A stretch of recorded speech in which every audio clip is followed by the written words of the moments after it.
Diba? Mm.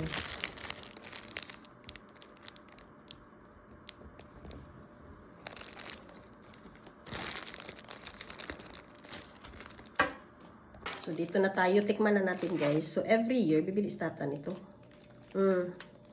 Masarap. Tingnan yung loob. Iba talaga ang lasa. Panitone or paniton? Panitone. Pero mura na siya. Ganun.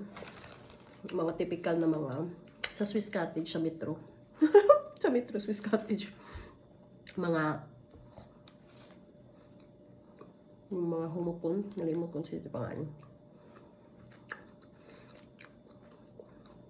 Mas tamis niya. Sa Swiss Cottage Ayala, Metro Ayala, mahal.